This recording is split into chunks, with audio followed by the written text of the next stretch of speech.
கிட்னா என்ன, கிட்டப்னா என்ன, இது எதுக்கு யூஸ் ஆகுது, கிட் அண்ட் கிட்டப் பத்தின கம்ப்ளீட் டீடைல்ஸை இந்த வீடியோல பார்க்கலாம். Let's get into the video. கிட்ன்றது one of the version control சிஸ்டம்னு சொல்லுவாங்க. இந்த வெர்ஷன் கண்ட்ரோல் சிஸ்டம்னா என்னன்னு கேட்பீங்க. நான் சிம்பிளா சொல்றேன். இப்போ நம்ம எல்லாருக்கும் தெரிஞ்ச ஆப் கூகுள் பே. இந்த கூகுள் பேல ஒரு அப்டேட் வருது.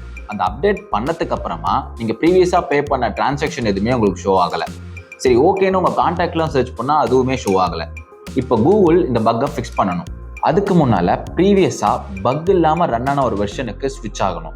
இந்த மாதிரி ஒரு வெர்ஷன்ல இருந்து இன்னொரு வெர்ஷனுக்கு முன்னாடியும் பின்னாடியும் ஸ்விட்ச் ஆகிறதுக்கு பேர் தான் வெர்ஷன் கண்ட்ரோல்னு சொல்லுவாங்க. இந்த மாதிரி ஒரு வெர்ஷன் கண்ட்ரோல் சிஸ்டம் தான் கிட்டும். அப்புறம் இந்த கிட்டை வச்சு இன்னொரு விஷயம் கூட நம்மளால பண்ண முடியும். அதாவது நம்ம பண்ண கோடெல்லாம் ட்ராக் பண்ண முடியும். ப்ரீவியஸா இருந்த வெர்ஷனுக்கும் இப்ப இருக்க வெர்ஷனுக்கும் என்னெல்லாம் சேஞ்சஸ் பண்ணிருக்குன்றத கூட உங்களால பார்க்க முடியும். அப்புறம் ஒரு குரூப் ஆஃப் டெவலப்பர்ஸ் டீமா சேர்ந்து ஒரு ப்ராஜெக்ட் பில்ட் பண்ணும் போது அவங்க எல்லாரும் பண்ற கோடை கன்சாலிடேட் பண்றதுக்கு இந்த கிட் ரொம்பவே யூஸ்ஃபுல்லா இருக்கு.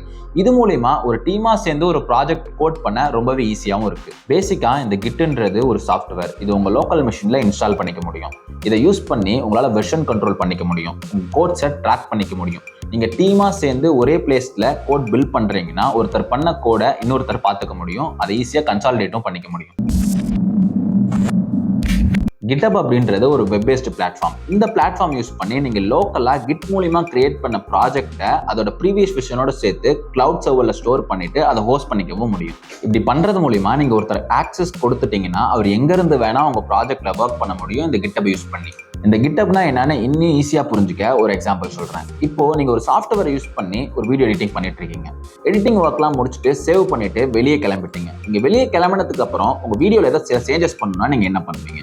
ஒன்று, நீங்கள் ஆல்ரெடி எடிட் பண்ண வீடியோவோட ப்ராஜெக்ட் ஃபைலை மொத்தமாக காப்பி பண்ணிவிட்டு ஒரு ஹார்ட் டிஸ்க்லையோ பென்ட்ரைவ்லையோ வச்சுருந்தீங்கன்னா அதை திரும்ப நம்ம காப்பி பேஸ்ட் பண்ணி யூஸ் பண்ணிக்க முடியும். ஆனால் இப்படி ஒவ்வொரு டைமும் காப்பி பண்ணி யூஸ் பண்ணுறதுக்கு பதிலாக நீங்கள் ஒர்க் பண்ணுற ப்ராஜெக்ட் எல்லாமே ஒரு கிளவுட் சர்வரில் அப்டேட் ஆகிட்டே இருந்து அதை ஆக்சஸ் பண்ணுற ஆக்சஸும் உங்கள்கிட்ட இருந்தால் உலகத்தில் நீங்கள் எங்கே இருந்தாலும் உங்கள் வீடியோவை எடிட் பண்ணிக்க முடியும். நீங்கள் குரூப்பாக சேர்ந்து ஒரு வீடியோ எடிட் பண்ணுறதா இருந்தால் கூட இது ரொம்பவே யூஸ்ஃபுல்லாக இருக்கும். இது ஒரு சின்ன எக்ஸாம்பிள் தான். நீங்கள் யூஸ் பண்ண வீடியோ எடிட்டிங் சாஃப்ட்வேரை கிட்னு இமேஜின் பண்ணிக்கோங்க.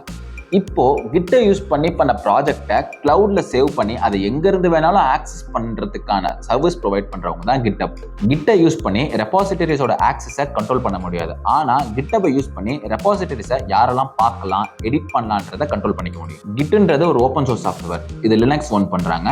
GitHubல both paid and free versions இருக்கு. நம்ம யூஸ் கேசஸ் பொறுத்து நமக்கு ஃப்ரீ வேணுமா இல்ல பெய்ட் வெர்ஷன்ஸ் வேணுமா சூஸ் பண்ணிக்கலாம். இது மைக்ரோசாஃப்ட் ஓன் பண்றாங்க. இது எல்லாமே தான் Git and GitHub இருக்கக்கூடிய டிஃபரன்சஸ். இந்த வீடியோ மூலமா Git and GitHub பத்தின கம்ப்ளீட் டீடைல்ஸ் உங்களுக்கு கிடைச்சிருக்குன்னு நம்புறேன். இந்த மாதிரி மோர் யூஸ்ஃபுல் இன்ஃபர்மேஷன் வேணும்னா மறக்காம எங்க சேனலை ஃபாலோ பண்ணிக்கோங்க. Happy learning.